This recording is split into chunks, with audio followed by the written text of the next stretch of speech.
Thanks for stopping by again to Old Testament study with Hillel and Rick. This will be part 2 of Know Thy Rabbi, plus a little extra.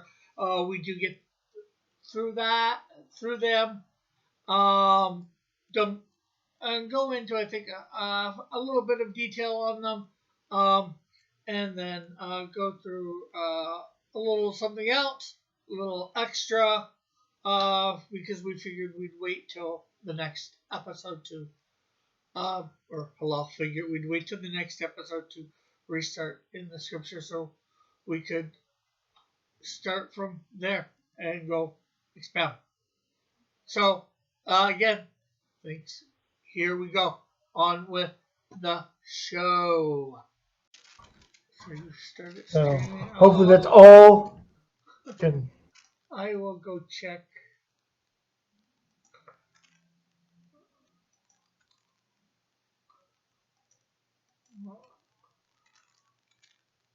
This is part 2.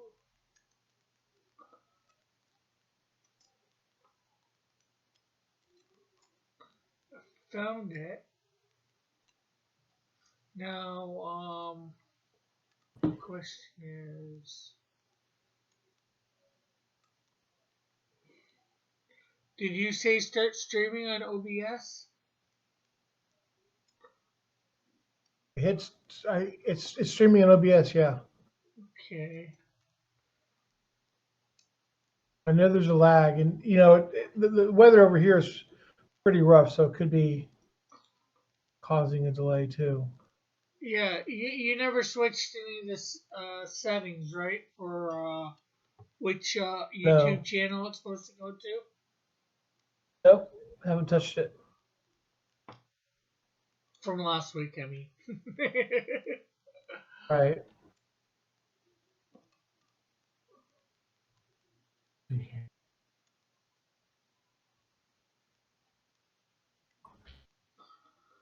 Wonder if I've not switched accounts. That's probably the problem. On my New Hero Comics account, I switched to my TGT. That's probably what it is. Yeah. Okay, so you have to stop streaming and then probably do the switch. Then go up. Stop streaming.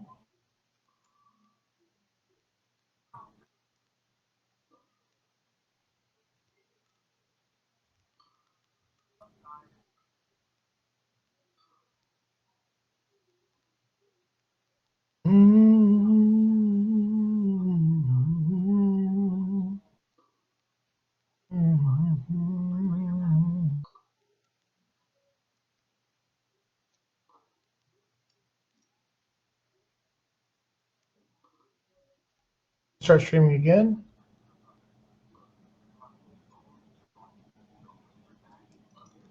Oh, let me manage my broadcast first.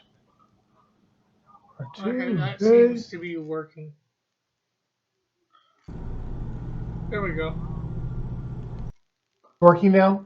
Yes, I see our ever so lovely faces on your channel.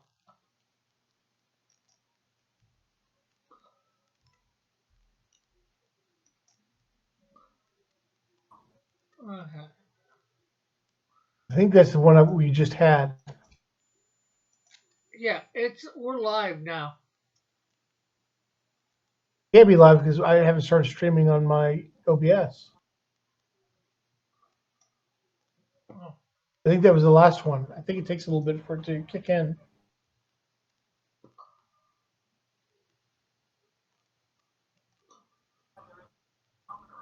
So now I started a new live stream.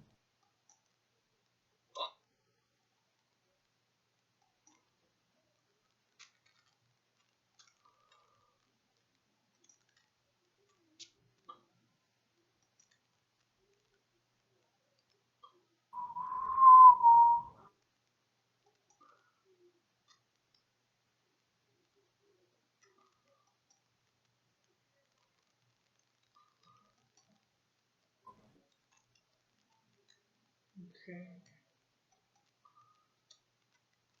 Are you hearing anything that we're saying, or? Let's let's see.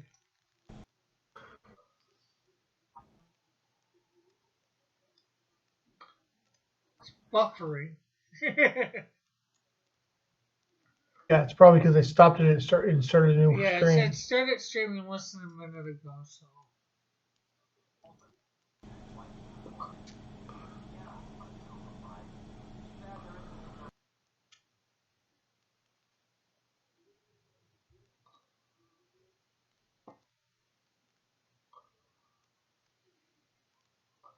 Yeah.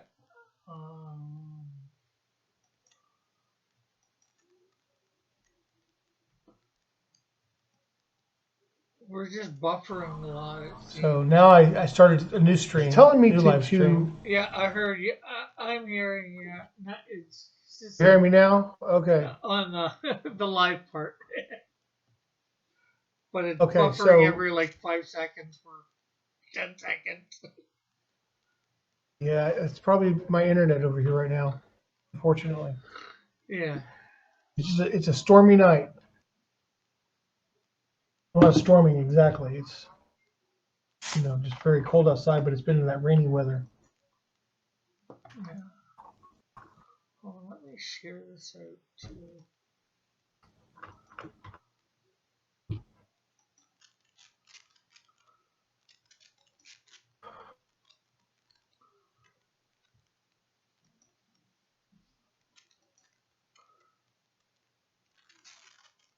Okay, so.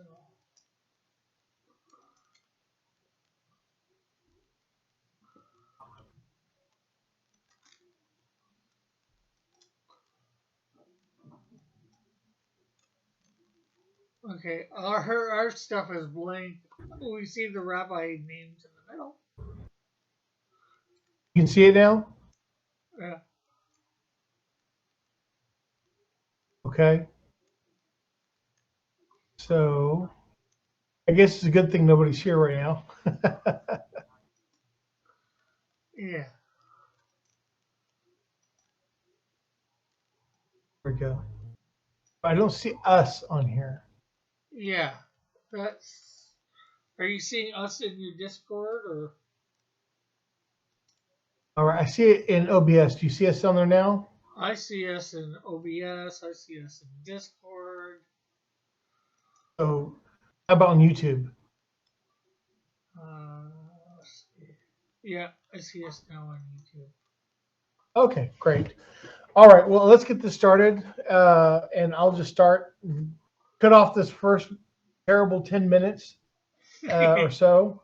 Yeah. And Well, the good thing is you're recording all this, so even if it doesn't turn out the way that we want it live, you can put it back up.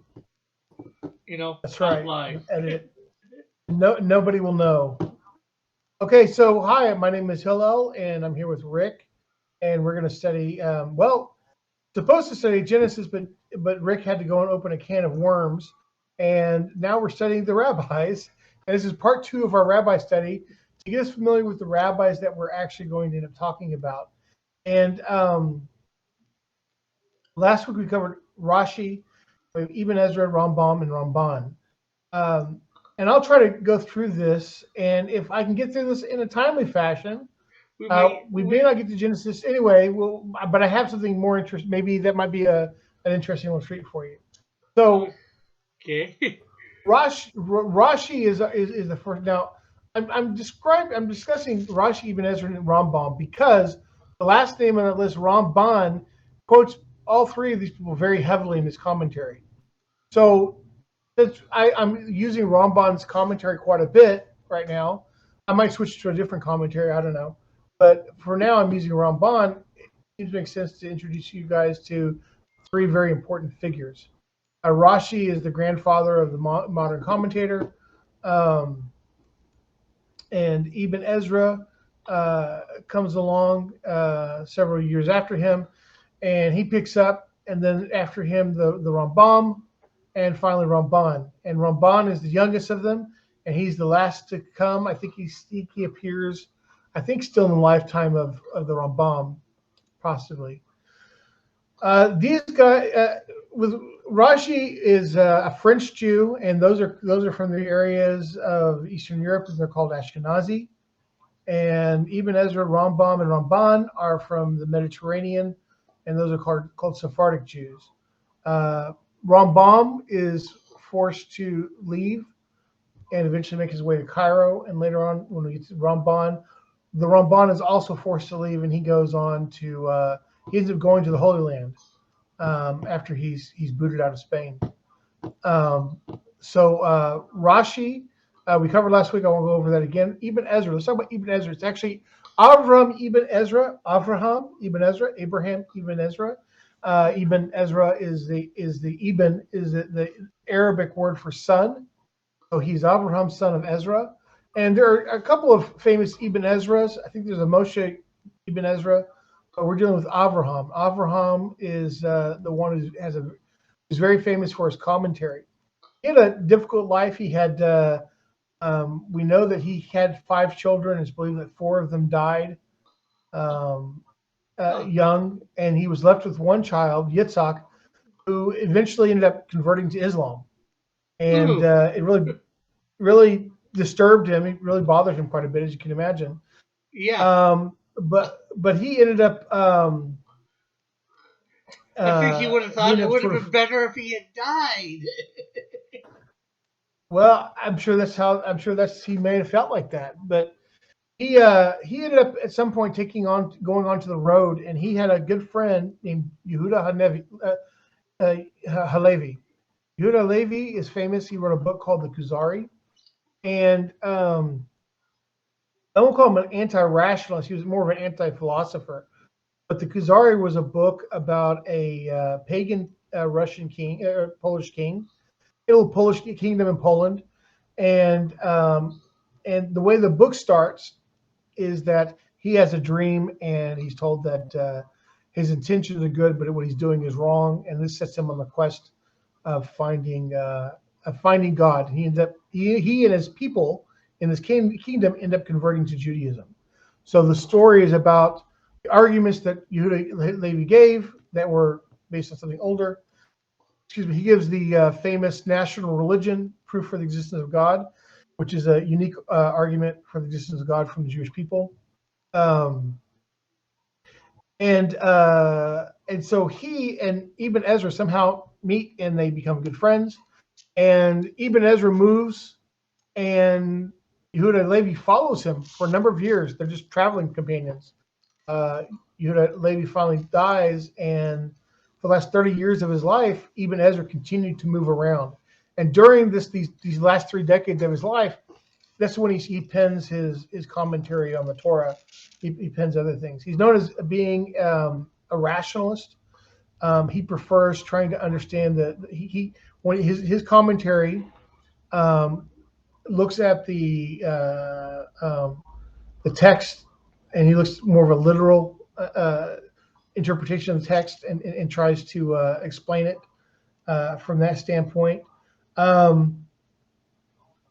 And so he doesn't really go back to like midrashes and Kabbalistic things and things like that, and which is what a lot of like Rashi oftentimes would bring up midrashes and to explain difficult texts, but Ibn Ezra would not. And as a result of this, the Ramban often disagrees with him. Pretty much always disagrees. I mean, very often disagrees with him. Yeah. And my face is frozen. I don't know if you can still hear me though. Yeah.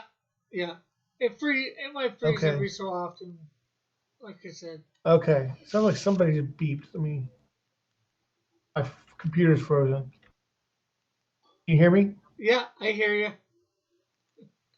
Rick? I hear you. Okay. It just everything froze on me. If you ask whether I can hear you and I put my thumbs up, that means I can hear you, just in case you can't hear me. No, I couldn't see it. Everything was frozen. Oh. I think it's still working. I don't know. Yeah. Well, I've got it recording too, so. Okay, we might end up having to go with yours. I don't know. It just everything froze. Okay. anyway, so Ibn Ezra is known for being more of a rationalist, and he takes an approach that the Ramban very often disagrees with, but he's never discounted. He's always very respected. They really respect his opinion because We he's agree always to very disagree a lot scholarly. of times. Well, no, the But in Ramban a, disagrees, and then it tells you why yeah, and why Ibn Ezra's wrong, and so that's what in his commentary he does that a lot. But he always considers it, and by examining yeah. Ibn Ezra's solution to a question he raises, the Ramban is able to bring out something very interesting. Excuse me, I think it's 3 a.m. catching up to me. Um, Yeah. so now, now the Rambam, the next one, he's known in secular circles as Maimonides. When I took philosophy classes in college, the professors would call him Maimonides. And in philosophy circles, he's well known because he wrote a book called Mori Nevukim. He's also sometimes people will also accuse him of being a rationalist. Fair appellation to apply to him. He wrote a book Mori Nevukim, which is called The Guide for the Perplexed. And it sounds like great. We're all complex. Let's go read it. But it's actually very complicated. You have to really sit there and think about it. Probably need a dictionary or two around with you. I mean, it's something you really have to kind of think about. You have to have some familiarity with philosophy at the time, science at the time, to understand some of the things he's saying.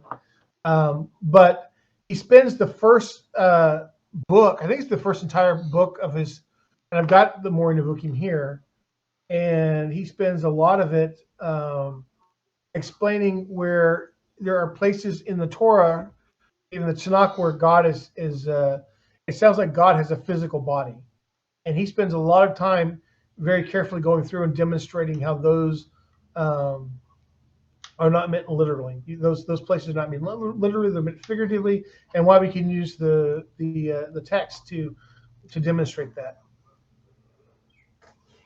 The Rambam is very unique. He didn't only write the Mori Nevukim, and he wrote it to his son-in-law, and it was for people who were elite in the Jewish world, as far as they were highly educated. They had a Greek background and Greek philosophy, and it was causing some problems though with their how do I carry on as a Jew? Like there's some questions it raises that I'm not sure how to answer. Much like you might have today with questions of science. So the Rambam goes through and he answers those questions. It's a fantastic work. But he is in the Jewish world. He's more known for what really makes him an amazing person in the Jewish world is he wrote a book called the Mishnah Torah, and it has all the laws that Jews are obligated to keep and their explanations on how to do it. And it's an amazing work. And he wrote lots of responsive literature. Responsive literature is somebody says, "Hey, Rabbi, here's a question for you," and the Rambam would write back. So there was an issue of forced conversions from Muslims at the time, from the Yemenites. Now Rashi also faced this issue, but this was forced conversions from the Catholic Church. Rashi had to deal with this issue as well, but from the Christian side, the Rambam dealt with it from the Muslim side. And the problem is that um, there are certain things that we're not allowed to do. We have to sacrifice our life rather than do it. But what if somebody doesn't do that thing, right? What if somebody takes on on a new religion and they're not supposed to, and to save their own life? What do we do? Do we kick them out of the community? Rashi's answer was, you don't know what your response would be in that situation. It's an extreme situation, and you shouldn't just kick people out of the community. So almost Rambam, almost like a reverse to Shadrach, Meshach, and Abednego, where everybody bowed and they didn't. Well, look, there have been a lot of Jews who have died because one religion or another wanted them to become part of their religion, and those Jews refused to agree. And there's a long history of that. The Jewish people, the last 2,000 years. But but with Rambam said was also very caring for the Yemenite community who was writing about this problem. But he said, look, do what you have to do to save your life, but then you need to leave. You can't stay living there. And the reason why that the Rambam had this attitude is he was in a very similar circumstance. He was actually forced to leave Spain because of forced conversions by the Muslims, and they wound up in Cairo. And he had his brother for a number of years supported him. He was a merchant, but he died on one of his trips, and so the Rambam was forced to then take care of himself and his family. He was more or less just a scholar who was working on his own things. So he ended up becoming a physician. He became the physician for the caliph, the caliph, which was the ruler of Egypt, and he was his primary medical doctor, and he also was the medical doctor for the entire Jewish people. And a lot of us wonder, when did this guy sleep? Because if he's not taking care of the sultan or the caliph or whatever, and he's not taking care of the Jewish people with their medical needs, then he's studying Torah, he's teaching, he's writing letters, he's writing books. I mean, it seems impossible that he could have gotten any sleep whatsoever. He's like the Batman of right. He kind of is, and he's he maybe had like an hour or two napped every day. So the Rambam is an incredible figure. We have some of his actual handwritten works that we recovered. I think some of them were recovered. I think there was a Geniza in Cairo. It had some of it. I think we also got some from the Catholic Church, or they found it in the vault, and the Catholics showed it to us. We took photos of it. So we actually know what his handwriting looks like. Back to Ibn Ezra. Ibn Ezra made some interesting things, some interesting observations. He was the first person to suggest that Isaiah was actually written in two parts. There was a part that was in one time frame and a part that was in a second time frame. We know this is Isaiah. He also asked questions about certain events that happened in the Torah. And these questions led Benedict Spinoza, who was an apostate Jew, to eventually use that as part of his argument that Moses didn't write the Torah, not the entire Torah, as he been taught. And so this also figures into the documentary hypothesis. It creates this sort of long tradition of people questioning if the Torah was written by Moses or not. So, and that was based on his commentary. So Ibn Ezra and the Rambam are both extremely important. Rambam isn't quoted as often, but is often quoted. Sometimes the Ramban agrees with him, and sometimes he doesn't. The Rambam, Maimonides. I'll say Maimonides just for this side, for this part. Maimonides was not the strict rationalist that Ibn Ezra was. He mentioned that he talked about the Jewish mystical side, and he referred to these as the Bereshit, Maseh Bereshit, the creation account, and then and then the divine chariot from Yehezkel, from Ezekiel. And but he said that you need a teacher who's a teacher. It's not for everybody. The Ramban does bring down some of the teaching, but he cautions you at the beginning of his commentary, don't learn this without a teacher, and don't try to apply logic to it, because you don't know how to. You'll just drive yourself crazy. You don't really understand how this works. So he was more of a he would give more of he'll bring in Kabbalah sometimes into his commentary, but he was still very cautious, don't caution people about it. The Ramban was a leader of the Jewish community, and he was a lot of Jews in France and Spain and different places were forced into debates with the Catholic Church, and they're often very unfair. They would be told that there's certain you can't say anything that the church considers blasphemous. But the whole idea that you as a Jew don't agree with Christianity is in itself blasphemous. What kind of arguments can you make? But they would use these as opportunities. We defeated your respected rabbi. Now you should become a Catholic, right? So the Ramban, I'm sorry, Nachmanides, the Ramban was forced into one of these things, and excuse me, he was forced to debate with a apostate Jew who converted to Christianity named Pablo Cristiani, and it was the person who would actually mediate the debate was King James of Aragon, and King James was a powerful king. He was a warrior, but he was getting older and he was worried about his eternity, and so the Pope was putting pressure on him, and probably his wife as well. And so he was forced into this debate, and he was given permission. He could make any arguments he wanted to. That was the difference, was that he could make any arguments he wanted to, and it would be held against him or the Jewish community. So he could make any argument that he wanted to, which was fine. So he made the argument. The king felt Rambam did such a great job, he actually rewarded him something like 300 gold coins, Cool. which upset the monks who were running this whole thing. And so they started spreading. At that time, did they run amok? Who? The monks? Yeah, they were definitely running amok. And what happened was they ended up starting spreading rumors about the debate, claiming that they had won.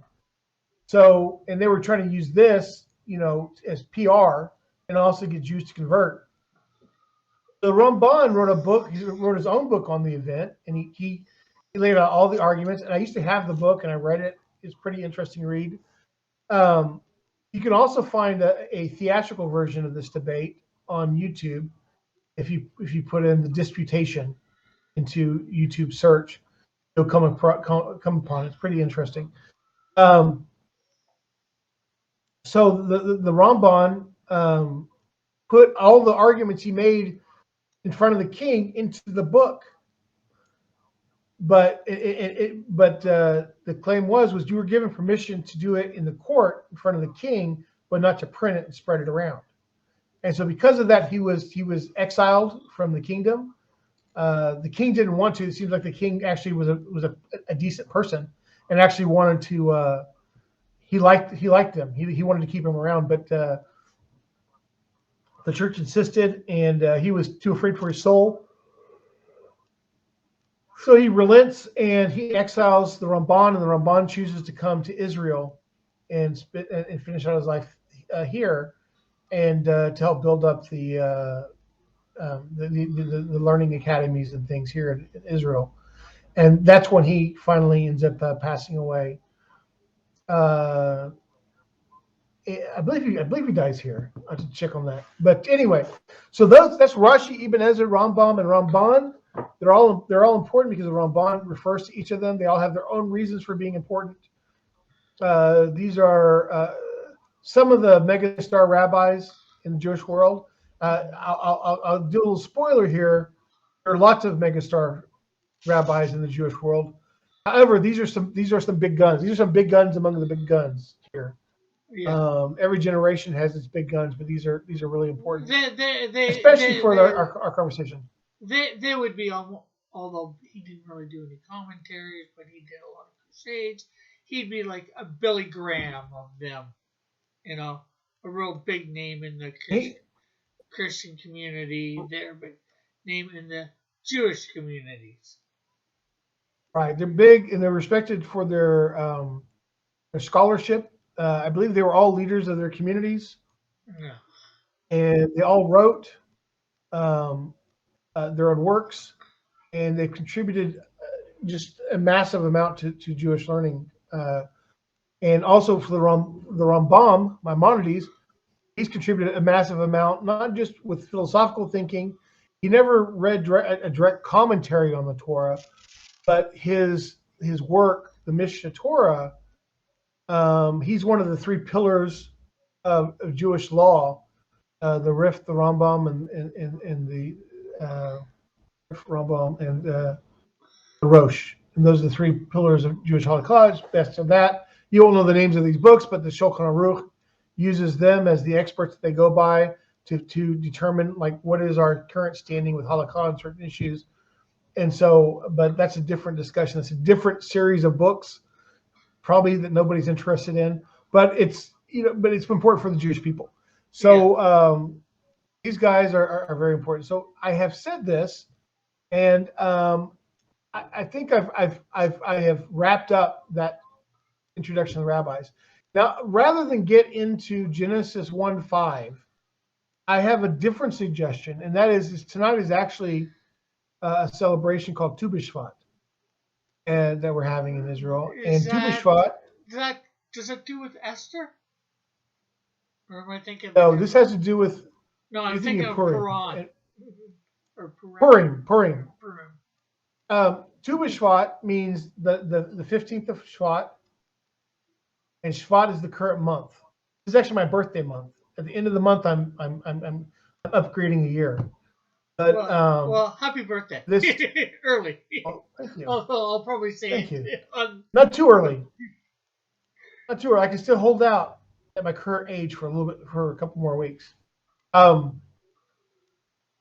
Tu B'Shvat is a celebration. It's called the we have Rosh Hashanah, which is the beginning of the year on the Jewish calendar, and Tu B'Shvat is the beginning of.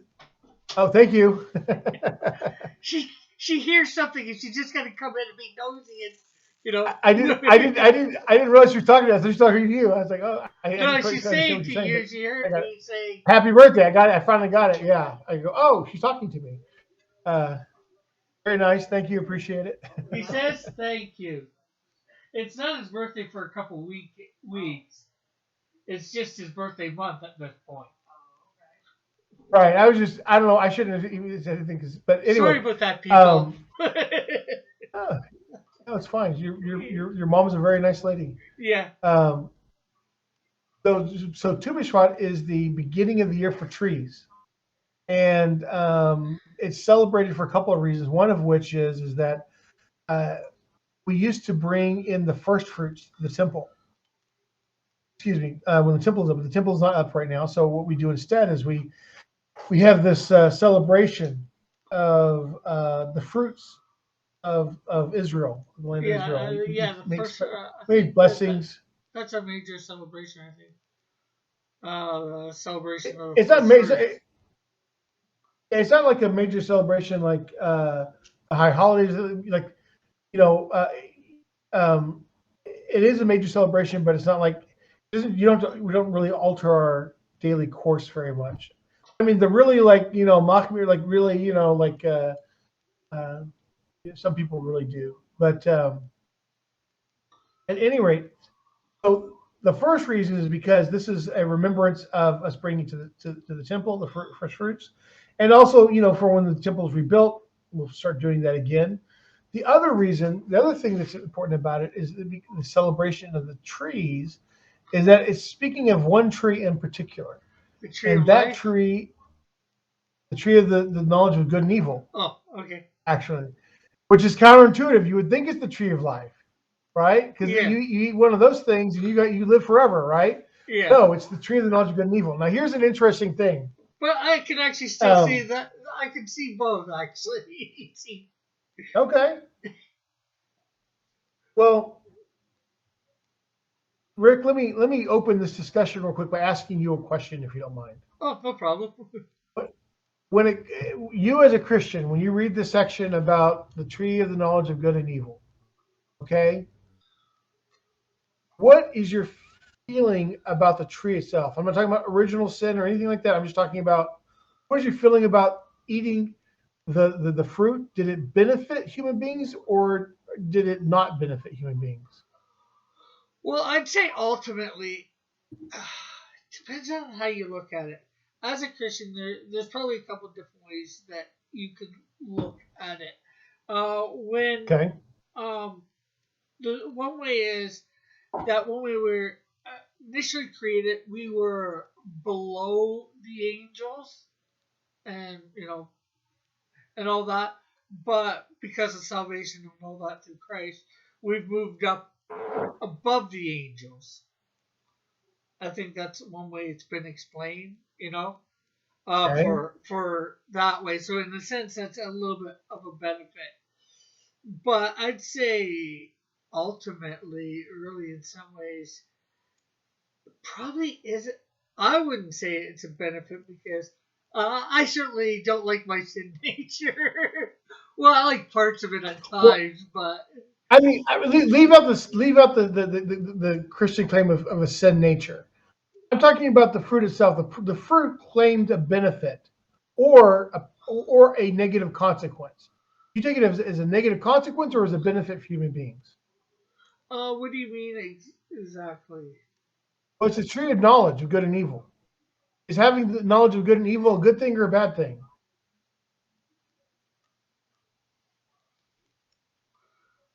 I think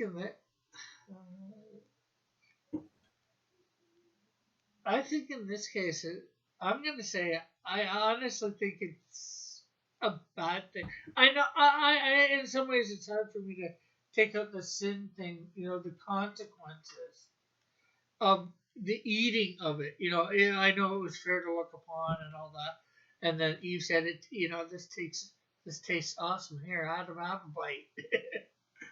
Right. um, Right. but um, to me, I guess uh, just trying to separate the sin part because well, ultimately the sin part in that was just disobedience of Well, let me God. let me frame it for you like this. Let me frame it for you like this. If the tree gives you the knowledge of good and evil, isn't that something human beings need to know? Don't they need to know the difference between good and evil? I think we would, in a lot of ways, I think we would be better without knowing it because Okay. Why do you say that? because I don't think we would. And this seems weird, but if we didn't have the knowledge, I don't think we would do it. Because Okay. ultimately, I think evil, in some ways, yeah, there's these acts of atrocities that people do. Or really, these acts of atrocities are just things that God is completely against. So, if we didn't, and the knowledge of good and evil, I think ultimately is just knowing what is right and wrong in God's eyes, for lack of a better way of saying. I'm simplifying, I think, way too much, but so I Well, would. the knowing right and wrong is that you know what right and wrong is without a tree of good and evil. Yeah, but I think if we didn't have that knowledge, for lack of a better way of saying, we wouldn't be Yeah. disobedient to God, thus we wouldn't know to do wrong. So hi Wesley. Okay. Okay, so I have been I've been trying to push you to say the opposite of what you're saying. I've been trying very hard to push you the opposite because the fact of the matter is you're on the right track. You're actually on the right track. It is a bad thing. It's not a good thing. And but this question was raised by a person, and this person concluded it was a good thing because obviously we need to know what good and evil are, right? It's something we didn't have possession of. And so, if we don't know good and evil, how are we going to avoid evil? And how are we going to know what good is? But ultimately, the Rambam says, he says, "Listen, fool. He says that's wrong. He didn't say it like that, but I don't know. It seems more entertaining thinking about it like that. He says no, that's just nonsense. He says what because look, I don't know if what if if, Wesley's if talking human about. what's that? Oh, I just vision is shut, blend, do not mix. I'm not sure what he was meaning. I don't know what that means either. Jesus is God. Okay, well, I mean that's obviously I don't agree with that. Rick agrees with that. I don't agree with that. Yeah. But that's not what we're talking about. Okay, so I guess he's just trolling. Okay. So anyway, um, the whole thing that I was trying to point out to you was that this guy was claiming that Uh, he in his mind hello. it was You can't say that to Mr. Wesley. You don't know him. Um, and in fact, actually, I would consider Hillel a rabbi. He is a teacher. That's what the word means, teacher. So he may be not a professional rabbi, like one that leads a I'm not a synagogue. rabbi at all, but I'm not a rabbi at all. It's fine. I don't mind that, but anyway, Oh, let's try and so this ignore whole him. thing, yeah, Sorry. it's fine. So anyway, no, it's fine.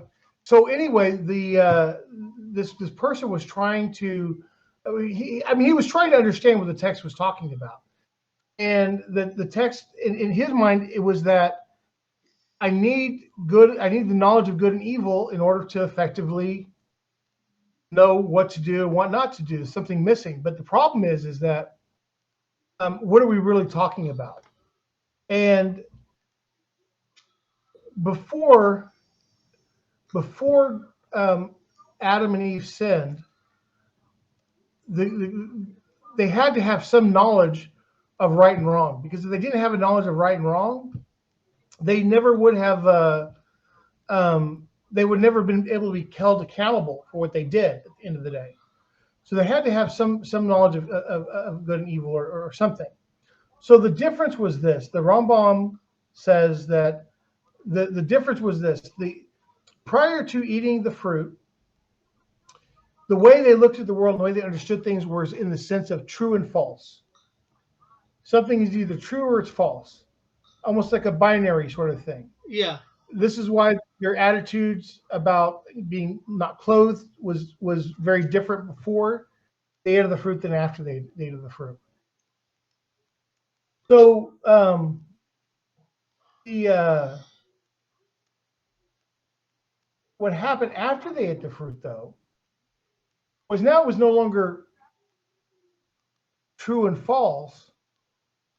It became an introduction of grays, of moral questions, muddied the waters for us. So our task got much harder after eating the fruit of the tree of the knowledge of good and evil.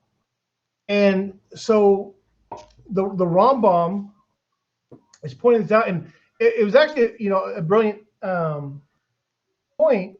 I didn't intuit like you did. I never really thought about it until I read the Rambam's response. And I go, oh, that's a good question.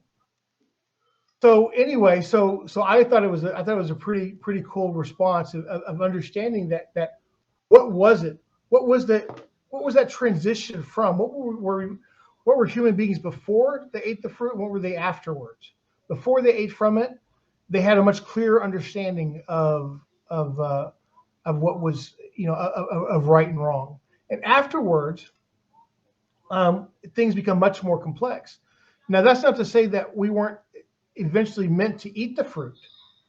The plan was that eventually we would eat from the fruit. It just wasn't time at that point. Yeah. So we it was like giving a baby steak. There's when a baby is developing, it hasn't grown in its teeth yet. You give it a steak, it's going to choke on it. Yeah. So in this situation, so we hadn't grown and matured enough yet to be able to eat that, and so that was the problem. It was one of just disobedience, and also, he was going to give it to us eventually. It's just the serpent convinced them to take it before they were ready Yeah. to disobey Very, God. Possible. So, Are you yeah, surprised? Are you surprised you weren't able to sway me to the wrong side of that say question? it again. I said, What's that? were you Oh, surprised that you weren't able to sway me to the wrong side of that question? I was very impressed with your persistence. Like, I think that we know that, I think that we all understand that something bad happened. I just don't think we all understand what the bad thing was that happened. Yeah, Like, what was so bad about eating from the fruit of the knowledge of good and evil? It seems like, right, that you would want to eat from that, because that helps you understand good and evil, yeah. right? Well, I think it's a really, it's called the tree of the knowledge of good and evil, and I think that's what we call it now. I'm pretty sure that when God said, "Don't eat of this tree," He didn't call it to them the tree of knowledge of good and evil. He just said, "Don't Yeah, eat of that tree." We've given right. that label to that tree, I think, after the fact. You know, Gave what label? the tree of the knowledge of good and evil. What's Because in the Torah? It says it right there. yeah, but I'm thinking we gave the label after they ate it. Yeah, I think he said just don't eat of that tree. I don't think he said don't eat of that tree. It's the knowledge of good and evil. I don't think he said those Okay. exact. I could be wrong. It's just because would they understand? Oh, the knowledge of good and evil, even at that point. Well, maybe not. But I think that it depends on your understanding Adam of and Eve. Adam and what happened. We understand that actually Adam's sin was actually on purpose. He did it on purpose. He knew what he was doing. He knew what he was doing. He did it because this was his frame of thinking. He thought to himself, "I want to serve God," and but the way things are right now, I've got it pretty easy. If I really want to show God how much I love Him, I'll put myself in a more difficult situation and then serve Him from there, and then I can really prove how much I love God. Now, this is not a crazy interpretation of this because people think like this all the time. There are people who come up with these kind of nutty sort of ideas all the time. Oh yeah. It's a very it's a very sincere form of stupidity, and Adam engaged in it, and well-meaning, and there were consequences as a result of it. However, one thing that we always talk about is that we're told in, I think it's a Agata. It says that when you die, the first person you meet when you die is Adam, and he said, and you go to him and you go, "What did you do to us? If it hadn't been for you eating that fruit, whatever it was, we wouldn't have this miserable life. What did you do? Why did you?" He goes, and Adam's response is this. And he looks at you and he says, "What I did was very grave. I agree. But you know what? I only sinned one time. How many times have you sinned? Right? How Yeah. many times have you sinned? If my one sin, right, has a terrible impact, imagine the sins you've committed with the kind of impact you're making in the world." Well, And if he said that to me, I'd turn around and said, "I know you said more than once. You started it. well, It's just your one I think sin I that think I think this got is it all the point of started." this. This is just, I mean, this is Yeah, just a yeah, story. It's trying to yeah, teach you something. Yeah, but the idea is there's a couple of reasons that we say this. Number one, the story teaches us to realize and to be aware of our own the sins that we do in our life, the yeah, mistakes that we make, and the fact that it has an impact on the world around us. yeah, The second thing it does is it tells us don't be so quick to judge other people. I yeah. mean, I don't know about you, but I mean, every year we get to Genesis and we talk about this sin, and people are ragging on Adam. Adam and Eve are getting it pretty bad. for making the decisions they made. Yeah. But we Well, weren't in their shoes. we just rag on them because they were the first. If they weren't the first, we wouldn't be now. Right. Like yeah, but it's good to keep in mind. Like be careful what you say, the negative Yeah. things you say about people, because you don't know the experiences they've had to get them to where they are. Yeah. So that's That's something I've often wondered, like in some ways what it would have been like to be Adam before the fall. yeah. Is it like to be a sinless person like that? Just how were they? They were. We know they were created by God, so they were probably extremely smart. Made right from the hand of God. But they would have been. How naive would they been at the same time? You can't say they're naive because there were no experiences anywhere. Yeah. There were no other people. There were no other things to be naive to. Naivety supposes that you're in a scenario where there's somebody who is more experienced than you Yeah. and uses that to take advantage of you. Well, I'm just saying compared to today, for lack of a better way of saying, or even. Like, if you're going to make things difficult on me, I'm going to make it difficult on you. I'm sorry. I'm just saying. I've thought about.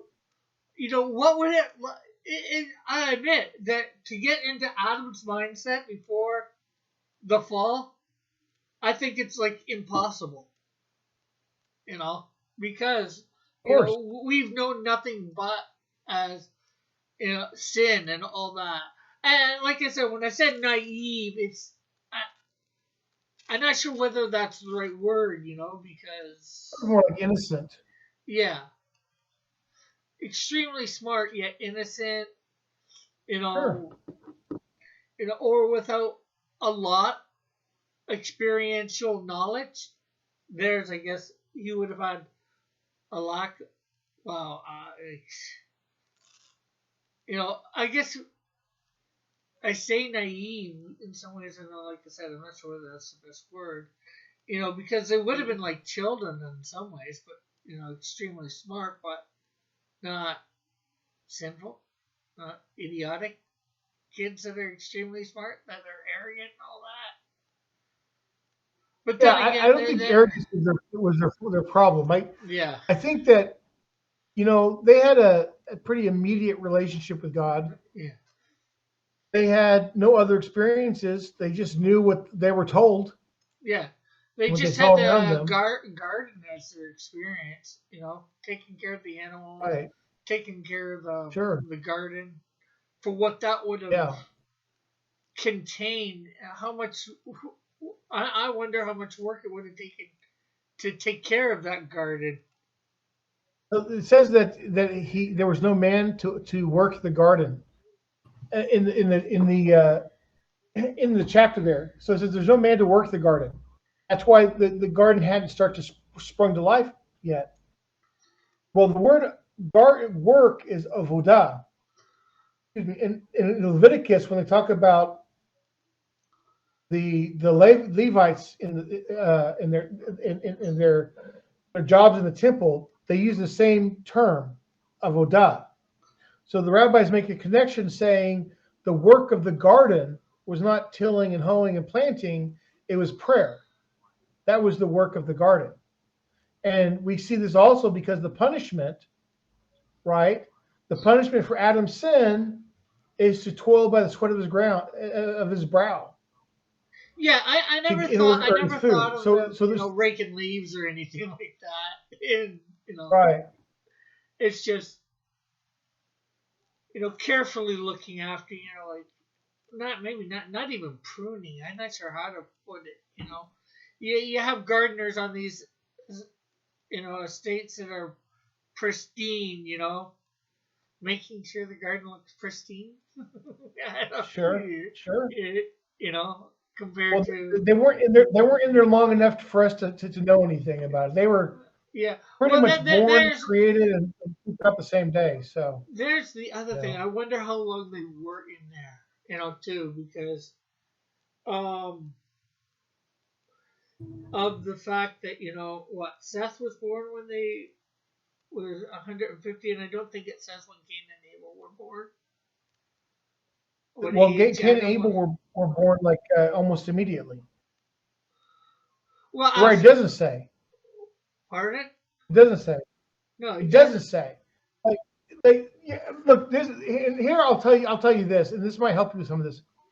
There are people in Orthodox Jewish community who think that the first few chapters of Genesis is allegory. It's not meant to be taken literally. Yeah, I've heard of that. That's a fine position. If that's your position, that's your position. There's no, we don't have so many things that make you a heretic. It's hard to be a heretic as a Jew, right? They're just things that we expect you to do, and if you don't do those, then you don't sit well in the community. So you lose certain privileges. Yeah. But as far as what you think happened, how you interpret certain things, it's much looser. It's not as like you have to believe this way or or you're doomed. So there's a lot of great things in Christianity too. There's just a couple of fundamentals that you need to believe. Right. I mean, you've got young earthers and old earthers and things like that. Yeah. But the thing is that if these few chapters are allegory, then some of the questions of a practical nature don't really make any sense to ask those questions. And if we're having trouble answering those questions, we shouldn't feel too confounded. But we do have midrashes that tell us different things, and some people accept them, some people don't. Some don't accept them. But if you want to go with more of the Agadic literature on it, then Adam and Eve were born and created, had Cain and Abel the same day they sinned and were kicked out. So it all happened in the same. It was a very busy day. Extremely busy day. I can see almost. Except for having Cain and Abel, I can see it all the other first thing, and in some ways I can't. Before the sin, they were they different physically. Well, I wouldn't say they were that different physically. They were told to be fruitful and multiply, just like all the animals. So, right. So I would think. I would think before the fall that they had sex. But right. Well, let me clarify. I'm not saying necessarily that Adam and Eve had a baby in one day, when we know it normally takes 9 months. You're just saying they had sex and she got pregnant the first day. I'm just saying that there is literature that says that. Yeah. But I think that those are not meant to be literally true. I think those are just meant to be to paint give a moral or a story or something, give you something to think about. I don't know, but look, let's put it on this. Let's put it on the other hand, and I only do this just to be fair to the point. God created the entire world. If you have a literal understanding of Genesis, God created the entire world in 6 days. Actually, is it really that hard? The entire universe. Is it really that hard for you to have a baby in an afternoon? You know what I mean? Yeah. So, yeah. I always tell people when they ask me about how old is the earth according to the Torah and Judaism, I say, look, we have Kabbalists who say that the earth is billions of years old. And we have others that say that it's literally was 6 years old. It's 6 days old. It was literally created in 6 days. And I said, you don't have to believe. If it really bugs you that you don't think it's possible that it was made in 6 days, it took billions of years. Well, there's an answer for that, right? We can also say it took billions of years. It's not a problem. We have no skin in the game on that. But I think that if you have a belief in God, you should at least believe it's possible to create the world in 6 days. I think you have to at least have that, be open-minded in that way to say that, well, if God wanted to do it, he could. I mean, he created everything from nothing. So why couldn't he create it in 6 days? So I'm saying about as obscurely as I can, I have no position on it. Yeah. You know what I mean? And oh, yeah. Just because I know some of these questions I ask can't be answered, at least not yet. Right. When I face God on Judgment Day or after that, then He can answer them if He wants, and He doesn't even have to answer. Or I can ask Adam, how long were you in the garden? They're going to have a seminar. They'll just have seminar. New people come here. Here's our FAQ page, our FAQ area. Just go in here. There's all the answers you've been wondering, and you can just you can go from there. Well, Yeah. it looks like it's after 10, and that's pretty much the time. I know we started a little bit late, but we're only 5 minutes off from where we started. Yeah. So I really just wanted.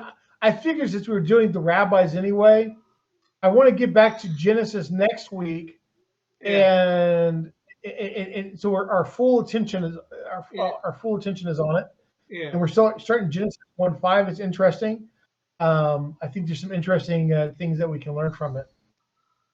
Do you have anything you want to say in closing? Not that I can think of. I'll probably do my own little outro like I did recording. Okay, no problem.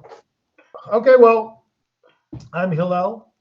It has been my pleasure to ramble for you this evening. And this is Rick. And he has taken great pleasure in rabbit trailing us a couple times. Hey, we didn't go down too many today. No, not too many. It's an improvement. We'll be back next we'll try week. To keep improving in that area. Right. Okay, well, I'm going to stop this before the weather makes it stop on its own. So, okay, everybody, have a great night. We'll talk to you soon. Well, thank you again for tuning in. It was good. I really liked it. We got to know a little bit about those rabbis as we're going to be going ahead. And as I said, next week, or next one up, we should be returning to the scriptures. It was interesting about that Jewish celebration and the questions that he was asking me for that about eating from the tree of knowledge of good and evil, whether it should have been done or not. It's definitely interesting. I'm glad I chose the right answer. I've thought about things like that way too much.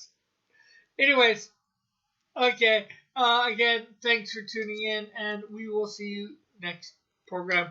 Remember to try and find us on Sundays at 2 p.m. Eastern Standard Time on Hilal's channel. There will be a link in the description, and that is on YouTube. Okay, bye for now. God bless. Have a great and wonderful day.